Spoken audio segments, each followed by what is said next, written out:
साथियों, आप सभी का बहुत बहुत स्वागत है आपके अपने ऑनलाइन इंस्टीट्यूट निशांत ज्ञान के यूट्यूब प्लेटफॉर्म पर। मैं नितिन उपाध्याय आप सभी का स्वागत करता हूं, अभिनंदन करता हूं आज के अपने इस वीडियो पर। मित्रों, आप सभी लोग जानते हैं हम लगातार 60 नोट्स वीडियो आपको प्रोवाइड करा रहे हैं। यह 60 नोट्स वीडियो आपको जो है डीएलएड के प्रथम सेमेस्टर के एग्जाम को टारगेट करते हुए दिए जा रहे हैं। ठीक है, आप सभी लोग 6 सब्जेक्ट के 60 नोट्स वीडियो हमने आपको दे दिया है। उस एक बच्चे ने कहा कि सर इसका प्लेलिस्ट बना दीजिए, तो प्लेलिस्ट बना दी गई है। डीएलएड मॉडल पेपर के नाम से जो प्लेलिस्ट बनी हुई है उसमें सारे के सारे वीडियो कंबाइंड किए जा रहे हैं। आप वहां से 60 नोट्स वीडियो देख सकते हैं और पीडीएफ प्राप्त करने के लिए आप निशांत ज्ञान टेलीग्राम चैनल को ज्वाइन कर सकते हैं। आपको वहां से फ्री ऑफ कास्ट पीडीएफ मिल जाएगा। ठीक है, जो मैं यहाँ पे पढ़ाता हूँ सेम पीडीएफ आपको जो है टेलीग्राम पे दे दिया जाता है। शिक्षण अधिगम के सिद्धांत का यह पहला वीडियो है। इस वीडियो में हम संप्रेषण के बारे में बात करेंगे। आपका शिक्षण अधिगम के सिद्धांत का पहला चैप्टर है संप्रेषण। आज जो है केवल और केवल बहुत कम कंटेंट हमारे पास है संप्रेषण को लेकर के, और क्योंकि जो सर आपका वीडियो बनाते थे उनके पास थोड़ा सा समय की अभाव था, इस वजह से वो पीडीएफ नहीं बना पाए आपके लिए, है ना।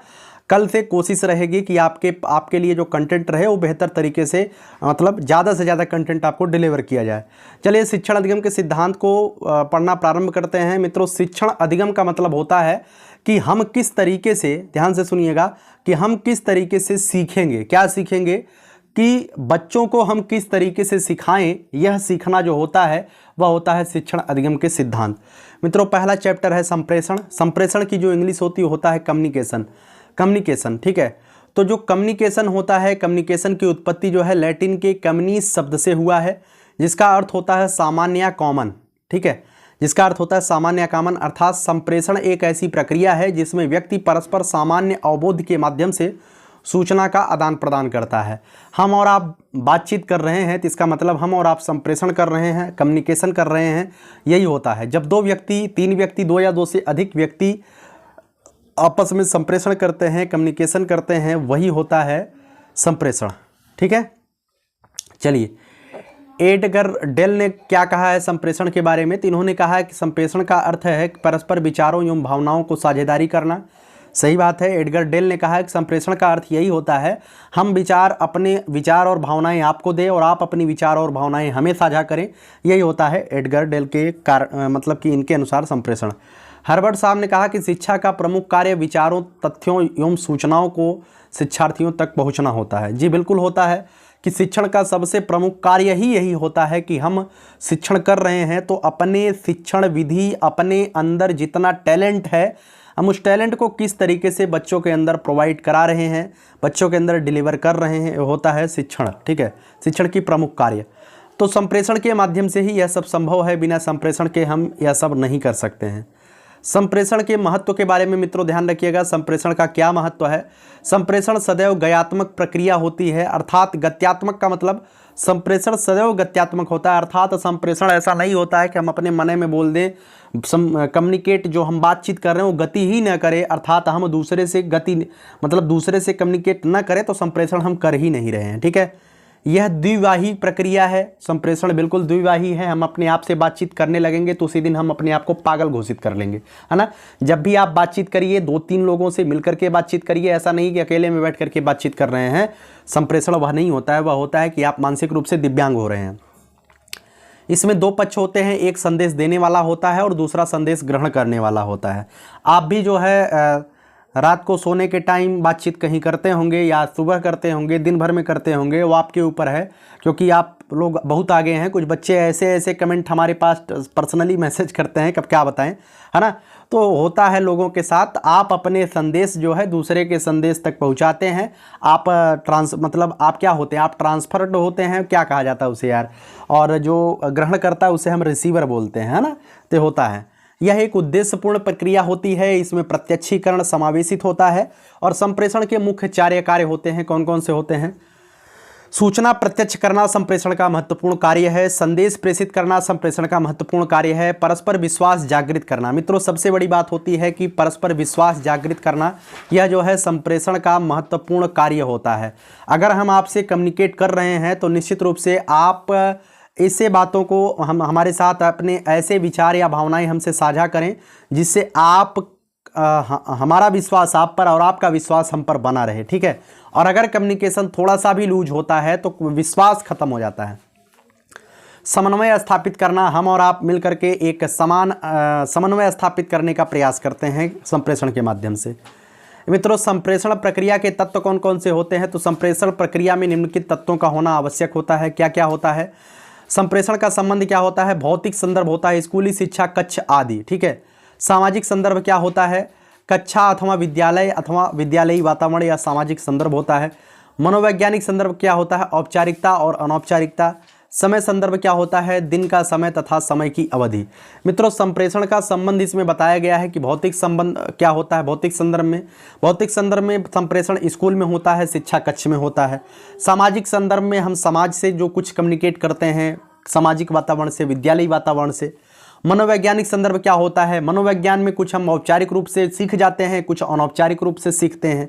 समय संदर्भ क्या होता है? दिन का समय तथा समय की अवधि, ठीक है।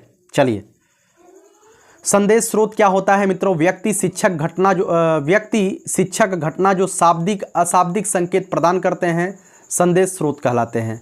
मित्रों, जो व्यक्ति होता है या शिक्षक होता है वह जो शाब्दिक अथवा अशाब्दिक संकेत आपको प्रदान करता है वही उसके संदेश स्रोत होते हैं। हमारे द्वारा कही गई प्रत्येक बात आपके लिए संदेश इस समय है।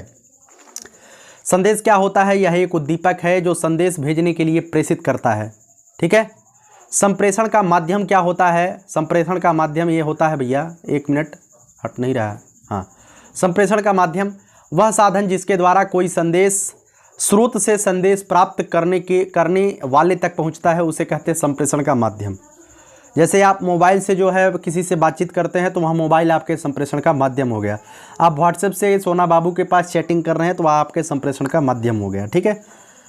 इसके अतिरिक्त संकेत, एनकोडिंग, डिकोडिंग, पृष्ठपोषण, संदेश ग्रहण कर्ता आदि संप्रेषण प्रक्रिया तत्व होते हैं। ऐसा भी कभी कभार मैटर आपके बीच फंस जाता होगा जब कम्युनिकेट करते हुए आप दूसरे को बताना नहीं चाहते हैं कि हम किससे कम्युनिकेट करते हैं, तब उसमें प्लस माइनस में बातचीत होने लगता है, जिसे हम कोडिंग डिकोडिंग बोलते हैं, है ना।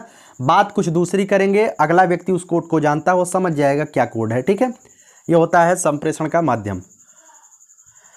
मित्रों, आगे बात करते हैं संप्रेषण कितने प्रकार के होते हैं। तो ध्यान रखिएगा, संप्रेषण जो है दो प्रकार के होते हैं। एक होता है शाब्दिक संप्रेषण, एक होता है अशाब्दिक संप्रेषण। शाब्दिक संप्रेषण में मौखिक संप्रेषण और लिखित संप्रेषण होता है। जब आप किसी दूसरे से जो है मौखिक रूप से बातचीत करके जो है अपने शब्दों के माध्यम से संप्रेषण कम्युनिकेशन करते हैं तो उसे हम क्या कहते हैं? जैसे आप हमसे मोबाइल पे कॉल करके बात कर रहे हैं तो यह मौखिक संप्रेषण में आएगा। लिखित संप्रेषण का मतलब क्या होता है? आप चैट के माध्यम से कुछ चीज़ें हमें भेज रहे हैं, लिख रहे हैं, तो वह लिखित संप्रेषण होता है, ठीक है। अशाब्दिक संप्रेषण की बात की जाए मित्रों, एक होता है वाणी संप्रेषण। मित्रों, अशाब्दिक संप्रेषण में वाणी संप्रेषण क्यों आ जाता है? यहाँ पे मौखिक संप्रेषण और वाणी संप्रेषण में क्या अंतर है? मित्रों ध्यान रखिएगा, मौखिक संप्रेषण में तो हम बोलते हैं और ऐसी चीज़ें बोलते हैं जो अगले व्यक्ति को डायरेक्टली समझ में आ जाए। अशाब्दिक संप्रेषण में जो वाणी संप्रेषण है, वाणी संप्रेषण में एक कोई ज़रूरी नहीं है कि हम वही शब्द बोलें, हम कुछ दूसरे कोड का इस्तेमाल कर सकते हैं। यह अशाब्दिक हो सकता है, जैसे हम मतलब कि हम कोई एक्टिविटी कर सकते हैं शारीरिक रूप से, वो मतलब ऐसे शब्द हम इस्तेमाल करेंगे वाणी संप्रेषण में जो शब्द आम तौर पर कोई व्यक्ति उससे संबंधित ना हो, ठीक है। मुख मुद्रा एवं चक्षु संपर्क, मित्रों यह भी एक संप्रेषण का माध्यम है। आप सभी लोग इसमें बहुत ही ज़्यादा टैलेंटेड होंगे। मुख मुद्रा एवं चक्षु संपर्क पहली नज़र में क्या होता है आप सभी लोग समझते हैं? नैनाचार। इसे चक्षु संपर्क का मतलब होता है नैनाचार। अच्छा, एक बच्चा कह रहा था कि सर नैनाचार क्या होता है? बच्चा नहीं कह रहा था, हम आपको बता रहे हैं। हर बात में बच्चा कहते हैं तो कोई लोग कहता है कि भाई कौन बच्चा कह रहा था।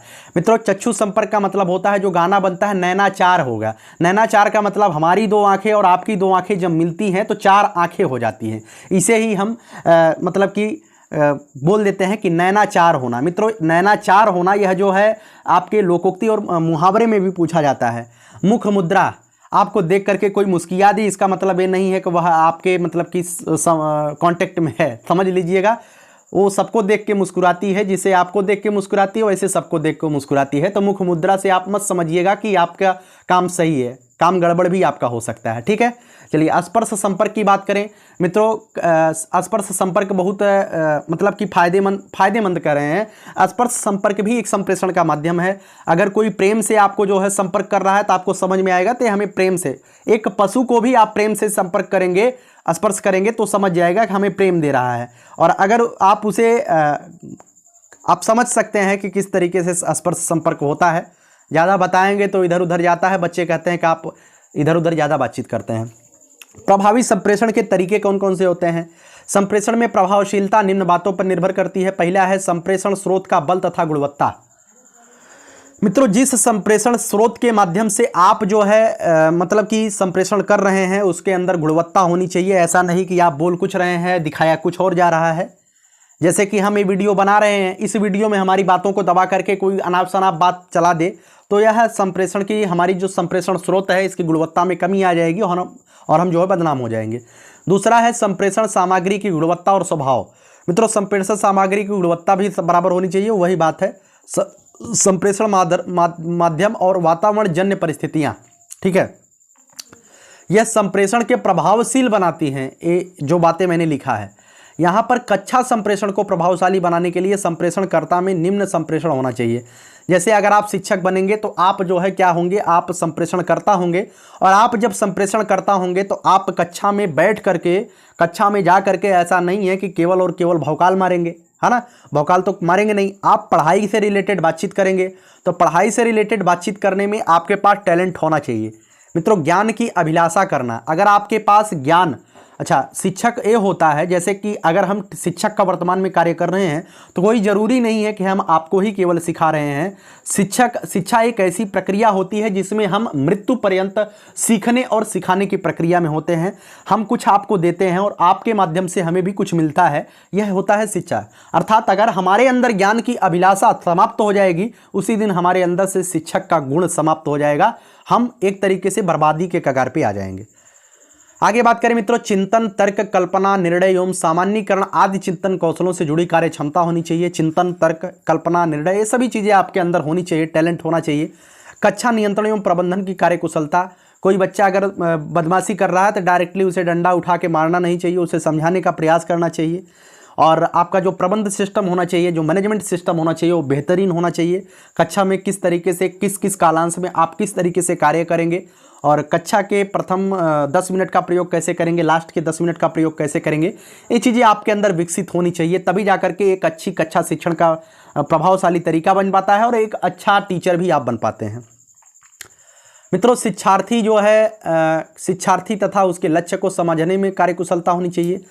कभी कभार होता है कि शिक्षार्थी का मन पढ़ाई में नहीं लगता है, वह जो है उसका शरीर बेहतरीन है, मतलब कि दौड़ धूप करता है और दूध पीता है बहुत ज़्यादा, तो उसे अगर पढ़ाई में मन नहीं लग रहा है तो हम उसे ज़बरदस्ती पढ़ाने का प्रयास नहीं करेंगे। हम समझ जाएंगे कि बच्चा जो है बेहतरीन है, यह जो है पहलवान बन सकता है, तो हम उसे जो है उसी तरीके का मतलब कि नॉलेज देने का प्रयास करेंगे। इससे बच्चे को हम समझ जाए कि उसका टारगेट क्या होने वाला है। कोई बच्चा अच्छा सिंगर है, गाना गाता है, तो हम उसे पढ़ाई से रिलेटेड बातें बहुत ज़्यादा बताएंगे नहीं, क्योंकि उसे गाना गाने में मज़ा है तो उसे गाना गाने दीजिए। क्योंकि हर जगह जहाँ भी आप सोच सकते हैं, जो भी आप सोच रहे हैं, उस जगह मार्केट है, उस जगह जो है बिजनेस है, उस जगह बाजार है। आप अपनी सभी चीज़ों को बेच सकते हैं। और वर्तमान के समय में अगर कोई सबसे मूल्यवान वस्तु मार्केट में बेची जा रही है तो वह है आपके शब्द। शब्द से ज़्यादा मूल्यवान वस्तु कोई नहीं है, लेकिन शब्द में वह सांद्रता आनी चाहिए, शब्द में वह गूढ़ता आनी चाहिए और शब्द में वह भारीपन होना चाहिए। जिस दिन आपके अंदर सांद्रता, गूढ़ता और शब्द में भारीपन आ गया, उस दिन आपका शब्द करोड़ों में बिकाएगा। इन सभी चीजें आप जानते हैं, है ना। तो भाषा की उपयुक्त वाणी उच्चारण के साथ प्रयोग करने की निपुणता आपके अंदर होनी चाहिए, है ना। कभी भी आप अपने शब्दों को लूज न करें। आप किसी से अपमान का बदला अगर लेना चाहते हैं, आपका अपमान हुआ है, तो ईमानदारी से आप अपना परिश्रम इतना दबा के कर दीजिए, अपमान का बदला आप सफल होकर के उसे दिखा दीजिए। उसे भी पता चल जाएगा कि आप क्या चीज़ हैं, है ना। अगर मुख पर बोल देंगे कि मैं ये कर दूंगा वो कर दूंगा, तो इसका मतलब कुछ नहीं है, आप कुछ नहीं कर पाएंगे जीवन में। बेहतरीन तरीके से आप लड़ाई लड़िए, अपने जीवन को सफल करके दिखा दीजिए, अपमान का बदला आपको मिल जाएगा, वो आपके सामने नतमस्तक हो जाएगा। अच्छी शारीरिक, मानसिक एवं संवेगात्मक स्वास्थ्य। मित्रों, आपका शारीरिक, मानसिक एवं संवेगात्मक स्वास्थ्य भी बेहतरीन होना चाहिए। अगर यह चीज़ सही नहीं है, जैसे कि मैं वीडियो बना रहा हूं, अगर मैं बुखार से पीड़ित हूं तो मैं आपको क्या पढ़ाऊंगा, है ना। मेरा मानसिक स्वास्थ्य नहीं सही है, मैं बोल कुछ रहा हूं, गाली कुछ और दे रहा हूं, तो क्या पढ़ाऊंगा। संवेगात्मक स्वास्थ्य भी बेहतरीन होना चाहिए। कोई बहुत जल्दी जो है इमोशंस नहीं आने चाहिए, थोड़ा सा स्ट्रिक्ट आपको होना चाहिए, है ना। आगे बात करते उच्च बुद्धि, चरित्र एवं सामाजिक प्रभावशीलता। मित्रों, यह भी बहुत जरूरी है। आपके अंदर जो है उच्च बुद्धि होनी चाहिए, आपका चरित्र जो है वह शालीन होना चाहिए, आप एक सामाजिक प्राणी होनी चाहिए और सामाजिक प्रतिष्ठा आपकी होनी चाहिए, जिससे आप विद्यालय के कक्षा शिक्षण को बेहतरीन बना सकते हैं। मित्रों, आज की वीडियो में बस यही हम संप्रेषण के बारे में चर्चा कर पाए हैं। आगे से प्रयास रहेगा 3 से 4 वीडियो में आपका जो है यह तीक्ष्ण अधिगम का सिद्धांत समाप्त किया जाए। कैसी लगी वीडियो कमेंट बॉक्स में जरूर बताइएगा। अगर आप हमारे पूरे वीडियोज को देखते हैं तो आपके अंदर चाहे कुछ प्राप्त हो या ना प्राप्त हो, लेकिन एक चीज मैं मानता हूं कि आपके अंदर कुछ करने का, कुछ अलग करने का जो जज्बा है, उस जज्बे को मैं बढ़ाने का प्रयास करता हूं। और सबसे बड़ी बात होता है यही कॉन्फिडेंस, यही आत्मविश्वास आपको सफलता दिलाएगा। बाकी पढ़ाई तो हर कोई करता है, सफल सब नहीं होते हैं। पढ़ाई हर कोई करता है, बीएड हर कोई किएगा, शादी सबकी होगी, लेकिन मतलब कि आप समझ सकते हैं कि समाज में अगर सामाजिक रूप से आपको सफल होना है तो आपके पास बहुत सारी चीजें होनी चाहिए। पैसा ही सब कुछ नहीं होता है, बहुत सारी चीजें सामाजिक रूप से आपको मजबूत बनाती हैं। और निश्चित रूप से कर दिखाओ कुछ ऐसा कि दुनिया करना चाहे आपके जैसा। बेहतरीन करिए, प्रयास करिए। उज्जवल भविष्य की शुभकामनाओं के साथ नितिन उपाध्याय इस वीडियो को समाप्त करता है। बहुत बहुत धन्यवाद। जय हिंद, जय भारत।